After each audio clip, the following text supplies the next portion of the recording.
Graça e paz, irmãos. Amém? Que bom, né? A gente louvar ao Senhor, que bom a gente estar na presença dEle. Não existe lugar melhor do que estar na presença do Senhor. Vocês concordam comigo? Hã? Muito bem. Que o Senhor possa ser exaltado, glorificado. Que o nome dEle possa estar acima de qualquer nome, né? Porque através do nome de Jesus, todos nós somos salvos. Nós louvamos ao Senhor por isso e exaltamos o seu santo nome. E nós queríamos dar continuidade nessa noite à série que nós estamos desenvolvendo na igreja. Vocês lembram o título da série? Não ouvi direito. Muito bem. Igreja saudável. Essa é a quarta mensagem que nós pregamos com esse título. E hoje nós vamos aprender um pouco sobre uma casa, sobre duas irmãs que moravam num vilarejo, num povoado perto de Jerusalém, um povoado chamado Betânia. Nós vamos aprender um pouco sobre as atitudes de Maria e Marta. Mas antes disso, eu gostaria de pedir que todos ficassem de pé para a gente fazer uma oração. Vamos mais uma vez invocar o nome do Senhor, porque Ele se faz presente aqui nesse lugar. Curve sua cabeça, vamos orar. Senhor nosso Deus, nosso Pai, nós queremos te agradecer mais uma vez por tudo aquilo que o Senhor tem realizado no meio do teu povo, da tua igreja. Eu quero, Senhor Deus, nesse momento invocar o teu santo nome, invocar, Senhor Deus, a presença poderosa do teu Espírito Santo, que habita em nós, que se faz presente nas nossas vidas, que o teu Espírito possa ter liberdade para falar, para ministrar nossas vidas nessa noite. Essa é a oração que te faço no nome do teu Filho amado, Jesus Cristo. Amém. Podeis sentar.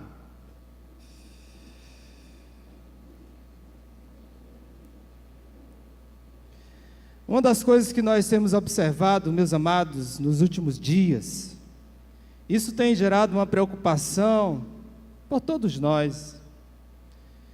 Nós temos observado que o homem tem perdido cada vez mais a sua capacidade de definir o que é mais importante e o que é mais necessário em sua vida. E isso traz uma preocupação a todos nós, porque a partir do momento que o homem perder a capacidade de saber, de entender o que é mais importante para ele, simplesmente ele vai levar a sua vida de uma forma banal, se sujeitando a tudo que é efêmero nesse mundo e que de alguma forma não traz e não trará nenhum ganho, nenhum benefício para a sua vida. Eu estava lendo um estudo sobre finanças. Interessante que eu vi lá uns dados muito interessantes a respeito da satisfação do ser humano, principalmente no que diz respeito às coisas desse mundo, as coisas seculares. Aí nesse boletim que você recebeu, nesse folhetozinho, eu coloquei alguns dados aí, mas eu queria atualizá-los aqui. Interessante que esse estudo, ele diz que em 1860, o homem possuía 72 desejos e 16 necessidades, basicamente. Essa mesma pesquisa foi feita em 1990. E o homem saltou de 594 desejos e 108 necessidades. Parece que quanto mais o homem vive, quanto mais os tempos passam, o homem se torna insaciável. E de alguma maneira nada é capaz de saciar o homem. Quantas parafernálias, quantas coisas estão presentes nas nossas vidas e que se tornam muitas vezes desejos e necessidades. Eu lembro muito bem, meus amados, quando meus parentes viviam no interior. E eu lembro que a gente morava em Teresina e a gente ia para o interior. E lá no interior, na casa do meu tio, não tinha água, não tinha luz. Para ir até lá, era uma dificuldade, estrada de chão. E a casinha bem simples, de palha. Mas eu fico a imaginar e lembrar da vida que eles levavam naquela época. Quando a gente ia para lá, a gente não tinha uma televisão para assistir, nós não tínhamos um videogame para jogar, nós não tínhamos um celular, um smart, um tablet. Aliás, naquela época nem existia isso ainda. E fico a imaginar que a vida cotidiana daquelas pessoas que viviam naquela localidade era uma vida que se resumia a acordar cedo, ir para a roça trabalhar, chegavam um pouco mais cedo, tardezinha, jantavam cedo, 6 horas da tarde era a janta, e depois da janta a gente ficava sentado numa roda, e ali a gente contava histórias e conversava sobre a vida, sobre nossos parentes, e ali nós tínhamos a oportunidade de ouvir e contar histórias, de conversar, de estarmos juntos. Quando dava 8 horas da noite, todo mundo já estava dormindo. E novamente, 5 da manhã, todo mundo estava acordado. Era uma rotina que não tinha muitas coisas para fazer. Era algo que se resumia a isso. Mas sabe de uma coisa, irmãos? A vida daquelas pessoas era uma vida saudável. Havia um contentamento, havia uma satisfação na vida daquelas pessoas. E hoje eu fico a imaginar a vida que nós levamos, o nosso cotidiano. Hoje uma criança de 3 anos de idade, ela anda com um celular na mão já. A minha, ela pega um celular, ela sabe coisa que eu não sei. Um dia ela estava assistindo um vídeo lá no YouTube, e ela passou, e aí de repente ela conectou o celular com a televisão. Aí eu fiquei olhando assim, eu tenho essa televisão há uns 3 anos, e eu nunca vi isso, nunca aprendi isso. A minha filha de 5 anos de idade já sabe conectar o celular na televisão. Olha só a cabeça desses pequeninos. Desde pequeno, já desenvolve dentro de si tantos desejos que você nem imagina, nem pensa. A minha, quando entra num shopping, num mercado, num comércio, é tanta coisa que ela quer. Ela chega logo fazendo chantagem. Pai, eu nunca ganhei uma Baby Life. Minhas amigas lá na escola têm uma Baby Life e eu não tenho uma Baby Life. Aí eu disse para ela: minha filha, o papai não tem condição de lhe dar uma Baby Life. Ainda, né? Mas a gente vai orar ao Senhor e um dia o papai vai poder comprar, aí ele compra a Baby Life para você.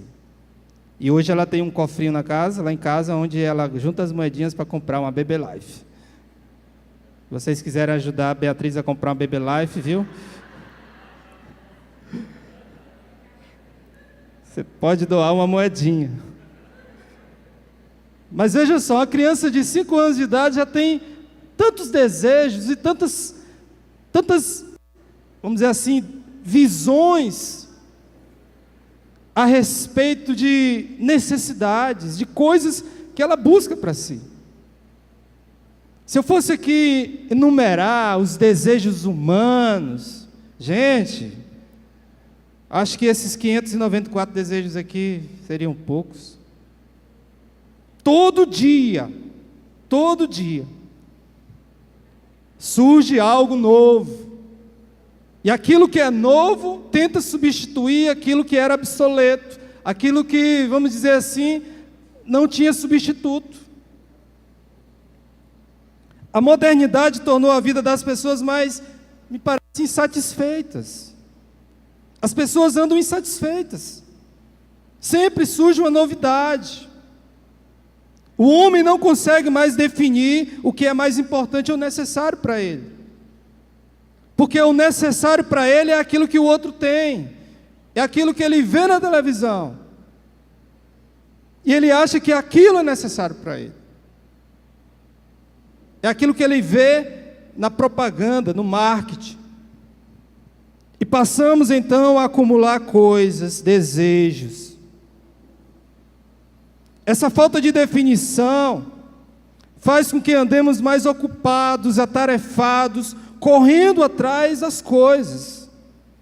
E muitas delas, infelizmente, não vai resultar absolutamente em nada, em nenhum ganho para você.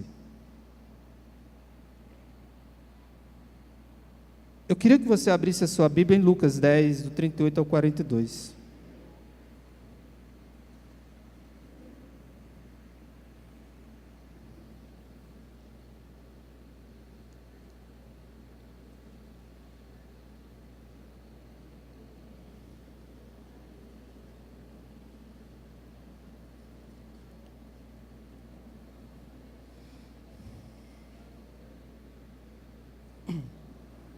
Nós vamos fazer novamente a leitura desse texto, que foi muito bem representado aqui pelo nosso Ministério de Teatro.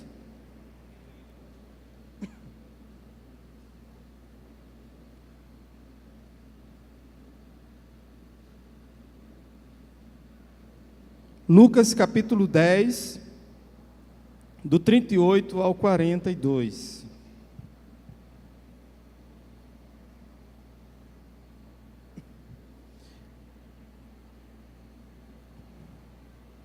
Vamos fazer a leitura? Diz assim o texto: Caminhando Jesus e os seus discípulos chegaram a um povoado onde certa mulher, chamada Marta, o recebeu em sua casa. Maria, sua irmã, ficou sentada aos pés do Senhor, ouvindo a sua palavra.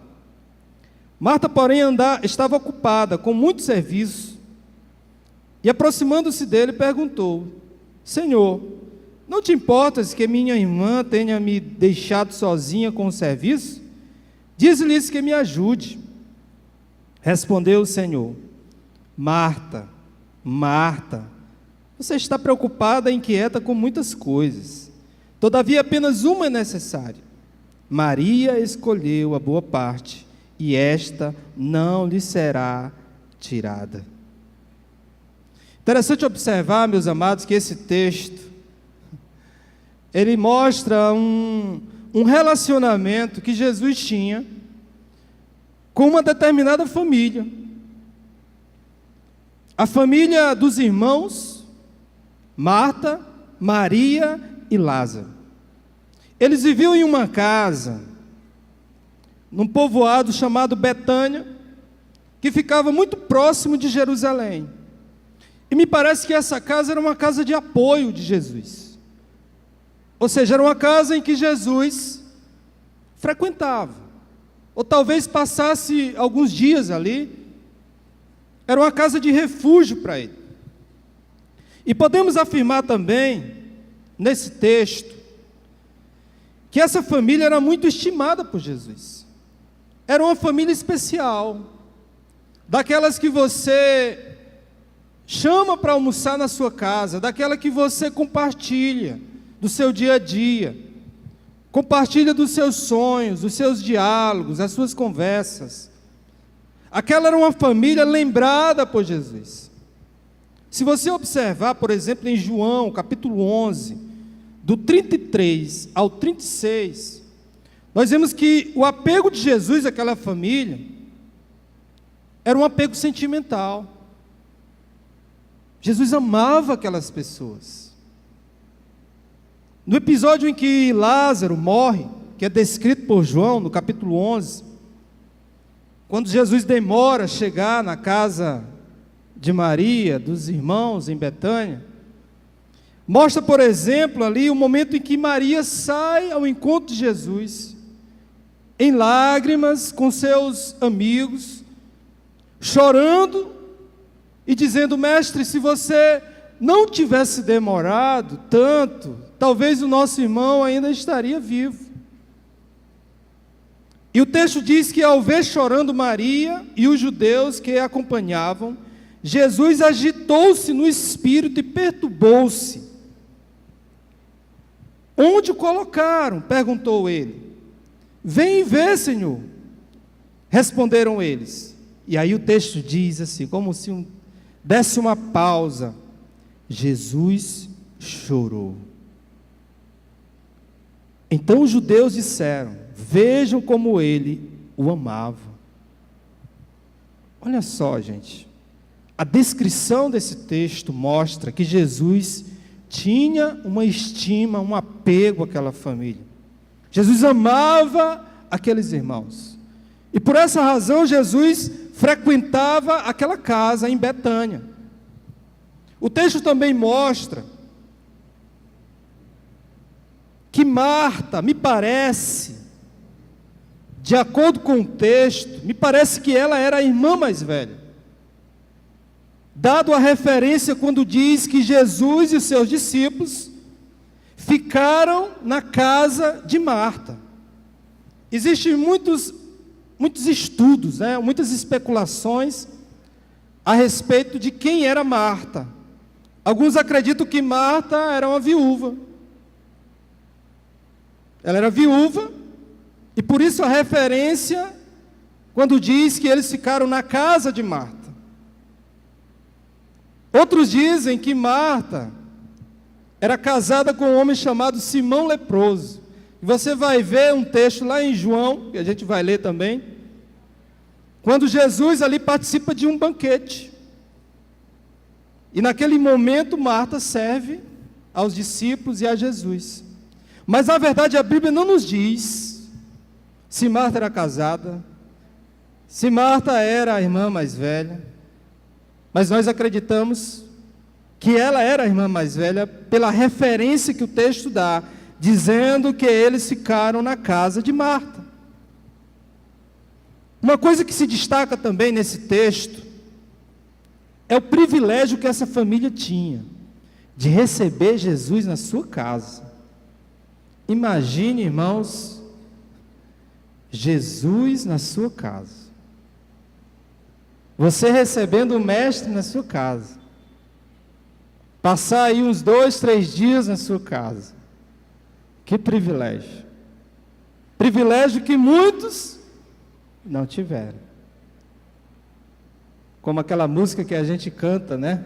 Acredito que o Brasil todo conhece, né? Entra na minha casa, entra na minha vida.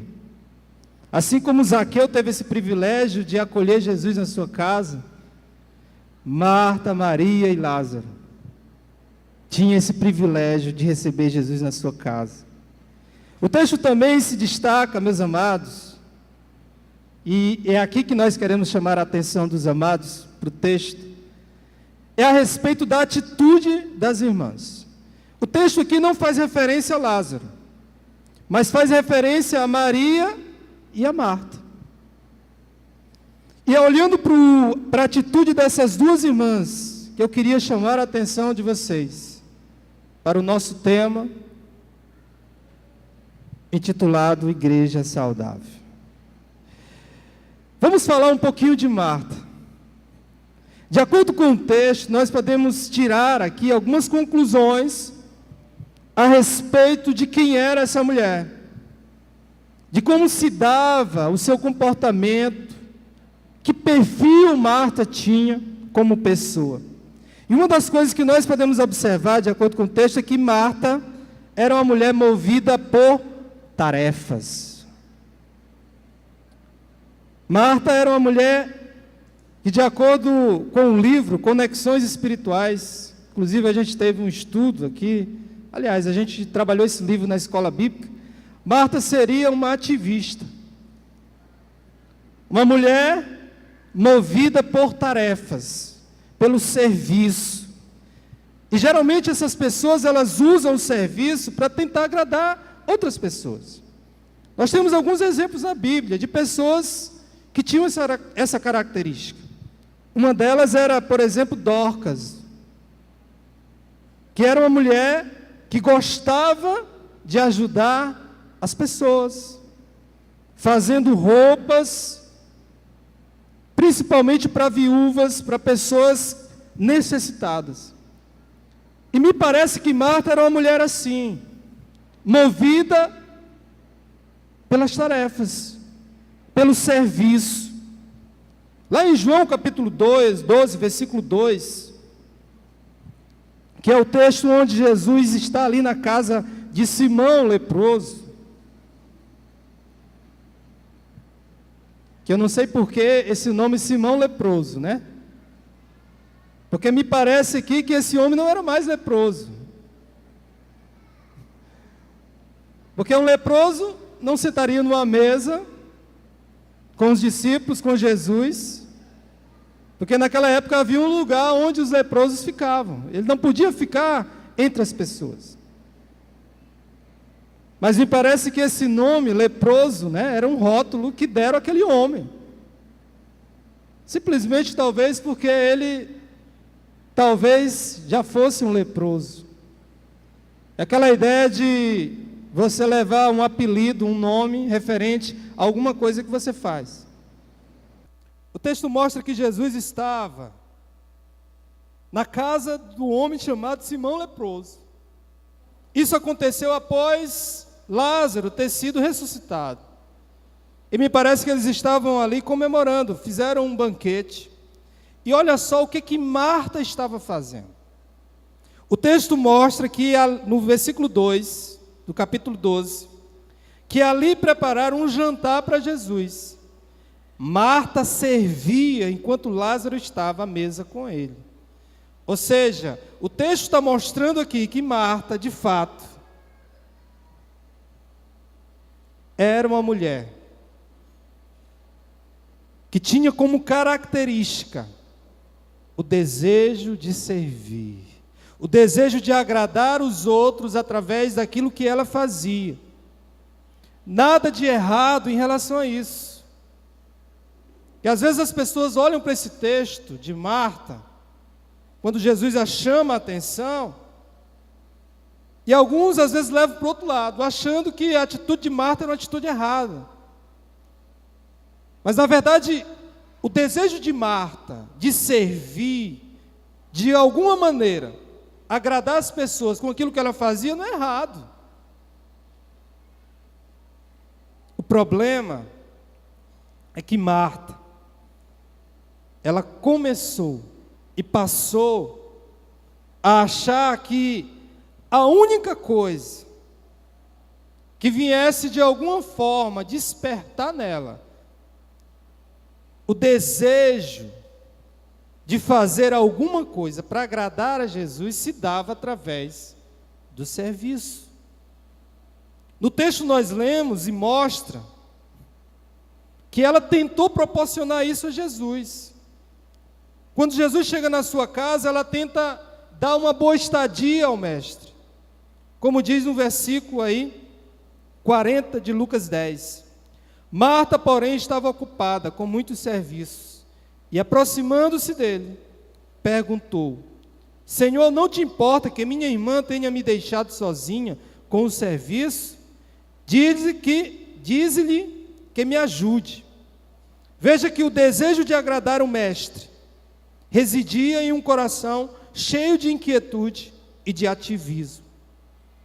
Ou seja, ao invés de Marta agradar a Jesus através do seu serviço, naquele momento, a atitude de Marta se torna um motivo de repreensão.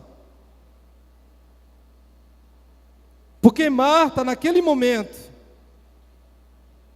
ela não foi capaz de separar o que era mais importante, o que era mais necessário. Quando nós, meus irmãos, começamos a acumular coisas nas nossas vidas, quando o ativismo toma de conta de nós, quando passamos a perceber que não resta mais tempo para fazer aquilo que nós julgamos ser importante, nós nos tornamos parecido com Marta aqui nesse texto.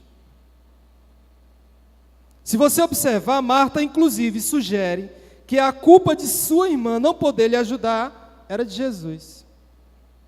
Quando ela diz: mestre, isso não te incomoda? O fato de eu estar fazendo as coisas sozinho e minha irmã sentada aí perto de ti, vocês conversando aí, será que o Senhor não se incomoda ao ver isso?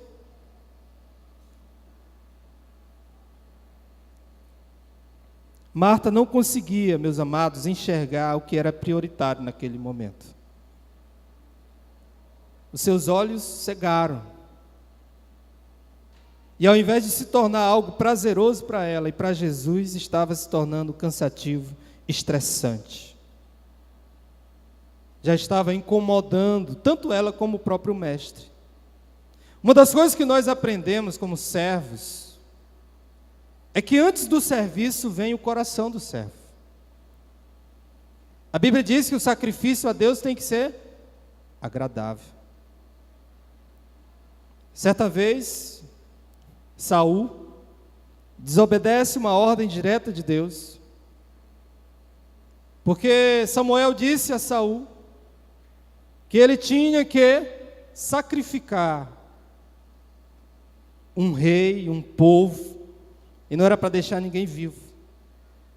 Quando Samuel chega no arraial, ele vê o barulho das vacas, dos animais, e ele ouve, e ficou sabendo que o rei estava vivo. E quando Saul vê Samuel,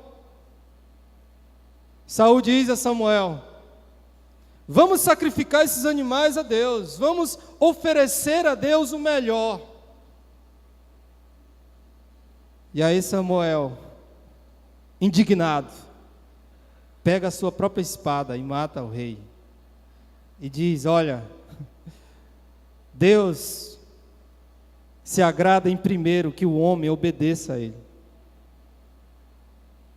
Deus se agrada em primeiro lugar que o homem obedeça a Ele. Nenhum sacrifício pode substituir um coração disposto a obedecer, a se sujeitar, a se submeter a Deus.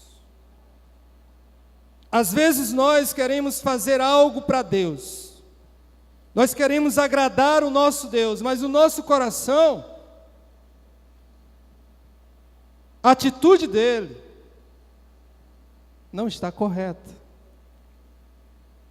Foi assim que aconteceu com Marta. As intenções de Marta eram as melhores. Eu vou agradar o Senhor com a melhor comida, eu vou ajeitar a casa, eu vou deixar tudo organizado, tudo limpo para o Senhor. Mas o que o Senhor queria naquele momento de Marta não era isso. O Senhor queria o coração de Marta, um coração quieto. O Senhor queria que ela parasse. O Senhor queria a atenção dela. O Senhor queria que ela desfrutasse da sua presença. O texto diz, no versículo 41, respondeu o Senhor: Marta, Marta, você está preocupada, inquieta com muitas coisas. As inquietações, irmãos, e as preocupações que nós temos no nosso dia a dia, e que de alguma maneira atinge todo o nosso ser, se você for observar, 90% de tudo aquilo que você se preocupa e de alguma maneira está inquieto, isso não tem nada a ver com Deus. A maioria das suas inquietações e das suas preocupações estão associadas às questões terrenas relacionadas às coisas desse mundo. Eu estou chutando aqui 90%. E sabe o que isso faz conosco? Isso nos consome. Isso traz doenças, enfermidades. As pessoas andam inquietas, as pessoas não param. Eu tive em São Paulo alguns meses atrás, eu até disse para alguns irmãos, gente, eu não dá para morar em São Paulo. Não moraria em São Paulo. Não. Eu fiquei no centro de São Paulo ali, passei um dia lá. E eu disse, não, vou conhecer a cidade, vou a pé. Gente, é uma cidade que não para, um minuto. Uma cidade em movimento, constante. Eu tive a coragem de pegar o metrô lá cedinho. E eu me assustei com a quantidade de pessoas. Eu nunca tinha visto tanta gente na minha vida saindo daquele metrô, daquele trem. A primeira coisa que eu fiz foi pegar na mão da Beatriz e segurar com muita força. Porque acredito eu que se ela sumisse naquele momento ali, eu não achava mais nunca. Uma cidade em movimento constante. As pessoas não param. 11 da noite, do meia-noite, você passa nas ruas lá em São Paulo, lá está todo mundo, é como se estivesse de dia. Não para. Uma cidade em movimento, constante. Movimento em que muitas vezes segue o nosso ritmo de vida. Está sempre em movimento, e a gente não para. A vida de Marta era assim, queridos. Uma mulher que não parava. Nem mesmo no momento importante, no momento único, onde ela estava recebendo Jesus na sua casa. Se eu tivesse a oportunidade de receber Jesus na minha casa, quantas coisas eu ia falar para ele, conversar com ele. Eu queria saber de ajeitar alguma coisa na minha casa. Eu queria estar com ele, para conversar, para saber, tirar minhas dúvidas. Que privilégio. Mas a preocupação de Marta era outra. As pessoas perguntam, pastor, mas ela não tinha que ajeitar a casa? Alguém tinha que fazer alguma coisa? Em nenhum momento estou dizendo que Marta não tinha que ajeitar a casa ou fazer alguma coisa. A casa, irmãos, ia ficar. As louças iam ficar. E pensa numa coisa que não para, é ajeitar a casa. As mulheres concordam comigo? Os homens também? Os homens ficaram calados, né? Por quê? Que vocês não fazem, não ajudam em casa, não? Os homens aí?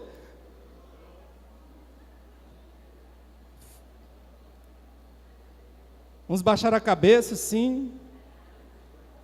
Eu não vou pedir para levantar a mão quem ajuda aqui em casa, viu? Homens.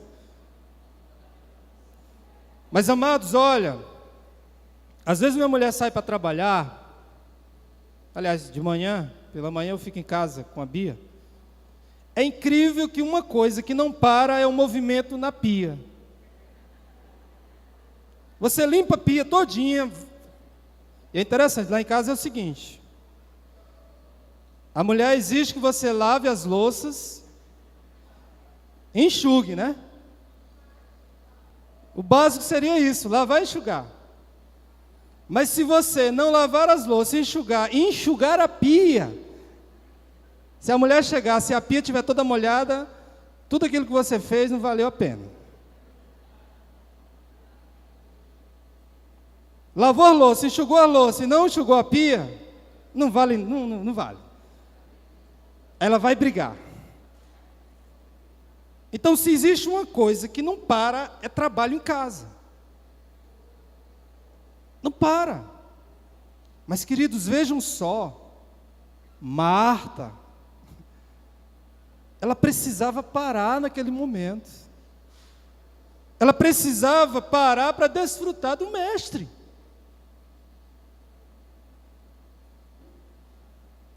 Marta perdeu, meus amados, ali uma grande oportunidade. E mostra-se que ela perdeu também a capacidade de enxergar suas próprias necessidades. No Salmo 46, versículo 10 diz assim, olha só, o povo de Israel preocupado, o povo com medo dos inimigos, o povo achando que estavam só, que Deus tinha abandonado o povo. Aí Deus diz assim, aquietai-vos e sabei que eu sou Deus. Aquietai-vos e sabei que eu sou Deus. Às vezes nós estamos inquietos, preocupados, como Marta, tentando fazer algo para Deus, tentando ajeitar isso, tentando consertar aquilo. Amados, mas existem certos momentos que Deus quer que você pare. Deus quer que você descanse. E simplesmente permita que Ele venha agir, desfrutar da presença dEle. É algo necessário, essencial. A Bíblia diz que quando Deus não está presente nas nossas vidas, e quando nós não priorizamos Deus na nossa vida, sabe como é que é a nossa rotina? A nossa vida se torna um enfado. Acordo cedo, vou dormir tarde, eu vou comer o pão de dores, né? Eu vou trabalhar, eu vou me acabar, eu vou fazer isso e aquilo, e perceber que aquilo simplesmente é só canseira, enfado, que não resulta absolutamente em nada. Eu não consigo desfrutar das coisas que Deus me dá. Eu não consigo. Não consigo. O mundo nos empurra, meus amados, a uma vida de ativismo. Atividades essas que não dão em nada. Até o que eu imagino estar fazendo para Deus, muitas vezes está longe de agradar a Deus. Mas naquela casa ali também havia uma outra mulher, a irmã de Marta. Acredita-se que Maria era a irmã mais nova. Mas Maria, ela desenvolveu uma atitude totalmente diferente. O perfil de Maria era um perfil diferente da sua irmã. Ela enxergava as coisas de maneira diferente. Enquanto Marta era movida pelas tarefas, ela era uma ativista, Maria era movida pela contemplação, pelo deleite. Para ela, Maria, a melhor maneira de agradar alguém era dando atenção e demonstrando amor.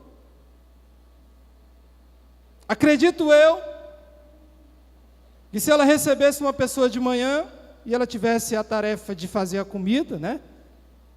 Todos naquela casa iriam comer tarde, porque a primeira coisa que ela ia fazer era dar atenção àquele visitante. A característica de Maria, meus amados, é relacional. Abra aí em João 12, 3.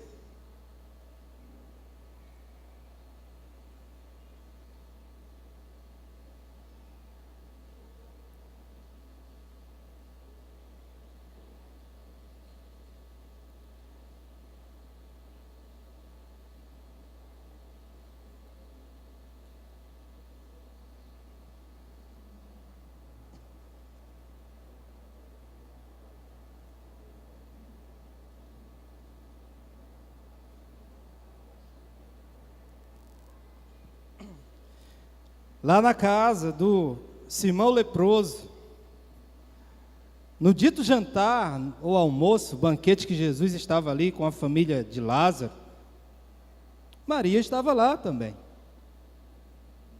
Mas olha só a atitude de Maria. O versículo 3 diz o seguinte: então Maria pegou um frasco de nardo puro, que era um perfume caro, derramou sobre os pés de Jesus e enxugou com seus cabelos, e a casa encheu-se com a fragrância do perfume. Maria era relacional. Maria era aquele tipo de pessoa que gostava de dar atenção para os outros. Se um visitante fosse na sua casa, era aquele tipo de pessoa que dialogava, que sentava, que ouvia, que compartilhava. Aquela pessoa que demonstrava também o seu carinho, o seu amor. Ela não media isso. Ela não media esforço para demonstrar a sua atenção, a sua gratidão em relação àquela pessoa na qual ela tinha muita estima. Um ativista chamaria Maria de mulher acomodada e preguiçosa. Um ativista como Marta olhava para Maria e dizia: essa mulher aí é uma preguiçosa, uma acomodada. Não quer fazer nada. É escora, né? Foi isso que Marta viu na sua irmã. Uma mulher que estava sentada, ouvindo Jesus enquanto ela estava trabalhando. Porém, a atitude de Maria, meus amados, agradou ao Mestre. Porque Jesus é relacional também. Nosso Deus é um Deus relacional. É um Deus que busca tempo, relacionamento comigo e com você. O problema é que nós somos tendenciosos a ser muito mais parecidos com Marta do que com Maria. Porque quando nós vamos avaliar o nosso tempo com Deus, a nossa rotina com Deus, ela se torna quase inexistente. Tão pequeno, tão pouco. Maria era o tipo de mulher que, se possível, passava o dia todo com Jesus na presença dele, sem nada. Talvez não sentisse fome, sede, pelo simples prazer de estar com o Mestre, de desfrutar da sua presença. Isso é deleite, é se deleitar, é se debruçar sobre a presença de Jesus. A casa vai continuar, as louças vão continuar, as tarefas vão continuar, porém a visita de Jesus era oportunidade única. Era algo que talvez aquelas irmãs não tivessem mais o privilégio, a oportunidade. Jesus, no versículo 42, fala algo, de Lucas 10, 42. Ele faz uma referência a Maria, dizendo: todavia, apenas uma é necessária. Maria escolheu a boa parte, e esta não lhe será tirada. Maria, meus amados, pensou no necessário, no essencial, no mais importante. E só havia uma coisa a ser feita. Jesus diz ali naquele momento, meus amados, que quando nós estamos na presença de Deus, só existe uma coisa a ser feita. Qual é? Às vezes as pessoas vêm para o culto, as pessoas ficam no celular. E ainda atrapalha quem está perto, né? Às vezes as pessoas não param, elas se levantam, vão no banheiro, vão tomar água. São inquietas. Vejam só, o culto é um lugar onde nós aqui invocamos o nome de Deus. Deus se faz presente, é um momento de adoração. Infelizmente, o ativismo, a inquietude nos leva e nos torna muitas vezes inconsequentes, irreverentes. Porque às vezes achamos que estar na presença de Deus, que dar atenção a Deus não é algo necessário, que pode ser negociado por qualquer coisa, por qualquer atitude, preocupação.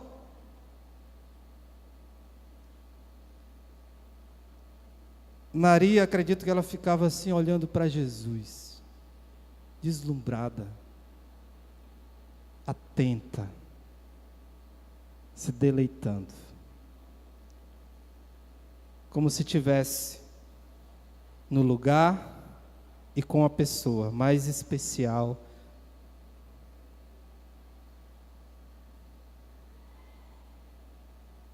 Todavia, apenas uma coisa é necessária. Era um momento, meus amados, de reabastecer, de matar a saudade, de se refugiar, de demonstrar afeto. Será que você não sente isso também?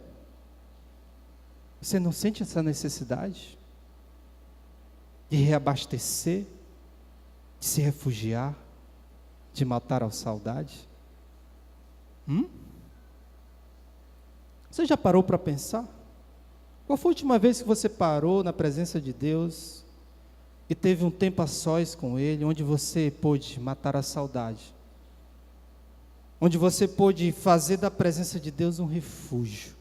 Onde você pôde, naquele momento, esquecer de tudo que você tem e faz, para simplesmente se deleitar e desfrutar da presença de Deus? Qual foi a última vez que você fez isso? Qual foi a última vez que você parou para dar atenção a Deus? Nós estamos desperdiçando, meus amados, o nosso tempo, que é precioso. Marta não perdia tempo. Ela sabia que aquele momento era um momento único. Ela reconhecia suas necessidades e sabia que para enfrentar a vida, para continuar a vida, ela precisava estar na presença de Deus. Ela escolhe a melhor coisa, a melhor parte, ela escolhe aquilo que é necessário, que é mais importante. O que é mais importante na sua vida? Seu trabalho? O que é mais importante na sua vida? Aquilo que você faz, seus estudos, seu marido, seus filhos, sua casa é mais importante, seu carro? Cuidar da beleza do seu corpo, isso é mais importante? O que é mais importante para você? Nós estamos sendo enganados, meus queridos, pelo diabo, que coloca na sua mente e tenta ocupar você com tantas coisas, dizendo que elas são mais importantes. Naquele momento só havia uma coisa importante a ser feita, e Maria escolheu o que era mais importante. Jesus era um homem também, meus amados, que tinha uma vida atarefada. Lá em Marcos 1,35 mostra que depois de um dia agitado, Jesus não parava. Acredito que Jesus tinha dificuldade até de conseguir fazer as suas refeições, de tantas coisas que Jesus tinha que fazer. E o texto em Marcos 1,35 diz que Jesus teve uma vida agitada. O texto fala que até às 6 horas, ou seja, anoitecendo, as pessoas não acabavam, não terminavam de trazer gente para Jesus curar, expulsar demônio. Mas sabe o que Jesus fazia? Todo dia. O texto diz em Marcos 1,35 que Jesus se levantava de manhã bem cedo. Algumas traduções dizem que ele se levantava de madrugada. O texto diz: e levantando-se de manhã muito cedo, fazendo ainda escuro, saiu e foi para um lugar deserto, e ali fazia o quê? Orava. O que Jesus estava fazendo, irmão? O que Maria estava fazendo? Jesus, sendo homem, se refugiava na presença de Deus, e isso, todo dia fazia isso. Ele tinha necessidade de estar na presença de Deus, de desfrutar, de reabastecer as suas convicções, a sua fé, de ouvir uma palavra de encorajamento, Como a palavra de Deus traz tantas para as nossas vidas, quando você está cabisbaixo, e você abre a palavra de Deus, e a palavra de Deus vai de encontro àquilo que você precisa ouvir. Mas se eu não ler, se eu não parar para ler, para ouvir, como é que Deus vai falar comigo? Aí o indivíduo vai para a frente da televisão, para ouvir a mensagem não sei de quem. Ou então vai para trás não sei de quê, atrás disso e daquilo. De uma profecia, de um mistério. O mistério está aqui, queridos. E Deus me revela ele todo dia. Todo dia Deus me revela quando eu acordo cedo pela manhã. Quando todo mundo ainda dorme em casa. Eu saio devagarzinho com os pés, para não acordar a Beatriz, porque depois que a Beatriz acorda, fecho a porta bem devagarzinho. E aí, eu vou lá para uma redinha que tem lá fora. Lá em casa agora tem um lugar para me botar uma rede. Aí não vou para a rede para dormir não, viu, irmãos? Eu levo a palavra. E lá ouvindo o som dos passarinhos, bem cedinho. O sol ainda aparecendo, com aquelas brechazinhas do sol. E contemplando então as maravilhas de Deus, porque não existe coisa mais espetacular do que olhar o sol nascendo e vendo a luz surgindo, e ali você contempla a glória de Deus, olhando para o Deus Todo-Poderoso que fez aquilo. E ali eu me refugio. E ali, queridos, ali eu desfruto, me deleito na presença de Deus. Primeiro eu oro. Vou orar pela minha família, pelos pedidos, pelos amigos, pela minha vida. E basicamente a minha oração, ela é mais gratidão do que pedido. Porque nós temos muito mais motivos para agradecer a Deus do que para pedir algo para Ele. Deus é tão bom. Deus nos dá coisas que nós não merecemos. E eu não mereço, não sou merecedor de tudo aquilo que Deus tem me dado. E eu preciso dizer isso para Ele: Senhor, eu não sou merecedor. É a Tua graça, a Tua bondade, a Tua compaixão, a Tua misericórdia sobre minha vida. Queridos, aquele tempo é um tempo precioso, inegociável. Não dá para negociar. É um tempo onde eu posso desfrutar da presença de Deus. Eu posso clamar, eu posso chorar, eu posso sorrir. É Deus ali agindo. Você sabia que Deus espera isso de você também? Sabia? Deus te aguarda todo dia. Ele quer que você pare. Ele quer o seu tempo, Ele quer a sua vida, Ele quer que você pare. Marta, pare, Marta. Presta atenção, eu estou aqui, eu estou na tua casa. Para um pouquinho aí. Só uma coisa necessária. Observe. O ativismo, meus irmãos, nos faz esquecer o que de fato é necessário. Maria escolheu a melhor parte, isso não lhe será tirado. Você sabia que seu carro será tirado, sua casa será tirada, sua TV a cabo será tirada, seu dinheiro será tirado. Mas aquilo que Maria estava buscando diante de Deus, ninguém tira e ninguém ia tirar. Você está correndo atrás de coisas que vai ser tirado de você. Você está colocando teu coração, tua vida toda em torno dessas coisas. Que hoje tu tem, amanhã tu não tem mais. E está esquecendo o primordial, o mais importante, o essencial, o que é mais necessário: a presença de Deus. Eu lembro muito de Jó. O diabo tirou tudo de Jó. Tirou a casa, tirou os bens, o gado, tirou os filhos, tirou a saúde de Jó. Mas sabe o que o diabo não podia tirar de Jó? A presença de Deus na vida de Jó. O diabo não podia tirar aquilo de Jó.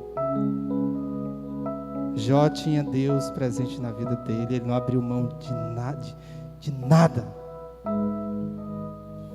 Mesmo a sua mulher tentando ele, dizendo: olha, só falta negar, tira isso aí, nega esse Deus e morre. Mas ele diz: eu nu vim ao mundo e nu vou voltar. Eu vim para esse mundo sem nada e vou voltar sem nada. Mas eu não posso abrir mão daquilo que é essencial, que é mais importante. Se Jó não tivesse Deus na vida dele, irmãos, Jó tinha sido destruído também. Estamos dando importância, irmãos, investindo mais tempo em coisas que serão tiradas de nós. Mas a Bíblia diz em Mateus 24:35: o céu e a terra passarão, mas as minhas palavras jamais passarão. As minhas palavras jamais passarão. O que Jesus estava falando ali na casa de Marta? O que ele estava dizendo para os seus discípulos? Maria estava assuntando, ouvindo aquilo que Jesus estava dizendo. As palavras que não passam, que permanecem, que fazem toda a diferença nas nossas vidas. Estar com Jesus, irmãos, é investir na eternidade. É escolher a melhor parte. Nós temos que olhar para as duas irmãs, Marta e Maria, e de alguma maneira buscar o equilíbrio. Nós precisamos ter um pouco de Marta em nós. Nós precisamos ter essa paixão, esse desejo de servir a Deus, de tentar agradar o nosso Senhor com as nossas ações, com o nosso serviço.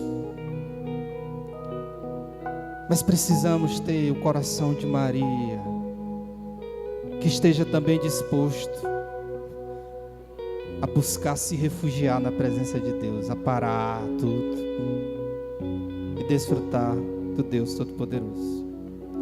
Uma igreja saudável, irmãos, é uma igreja que vive aos pés de Jesus. É uma igreja que prioriza Jesus, a Deus, que tem como prioridade o Senhor. E uma vida espiritual saudável se baseia nisso. Lembre do que Jesus falou: não só de pão viverá o homem, mas de toda palavra que procede da boca de Deus. Que Deus nos abençoe.